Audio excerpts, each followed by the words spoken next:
প্রিয় দর্শক আসসালামু আলাইকুম। আশা করছি যে যেখান থেকে ব্লগটি দেখছেন আল্লাহর রহমতে সবাই সুস্থ এবং ভালো আছেন। আমিও আপনাদের দোয়া এবং আল্লাহর অশেষ রহমতে অনেক ভালো আছি। দর্শক বন্ধুরা, আজকে আমি শেয়ার করছি ডিম আর পাউরুটি দিয়ে তৈরি ব্রেড টোস্ট।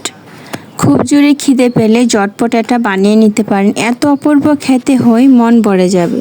তাহলে দর্শক চলুন দেরি না করে তৈরি করে ফেলি। আমি এখানে ধনেপাতা, কাঁচামরিচ আর অল্প পরিমাণে লবণ নিয়ে নিয়েছি। এখন দিয়ে দিয়েছি 4টে ডিম। আমি ডিমগুলোকে আগে থেকেই ফেটিয়ে নিয়েছি। এখন আমি একটি হ্যান্ডউইচের সাহায্যে সবগুলো একসাথে মিক্স করে নিব।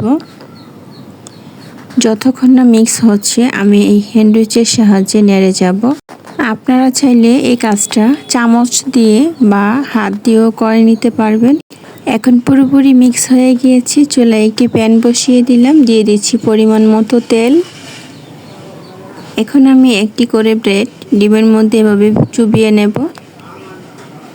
আস্তে করে প্যানে দিয়ে দিলাম। এখন একটু উল্টে দিব।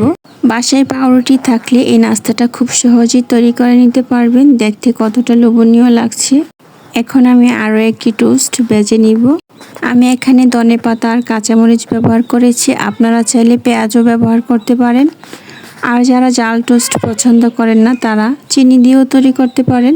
খেতে কিন্তু খুবই দারুণ লাগে। সকালের ব্রেকফাস্ট এবং বাচ্চাদের টিফিনে এই মুখরোচক খাবারটি তৈরি করে দিতে পারেন। এতে বাচ্চারা খুবই খুশি হবে।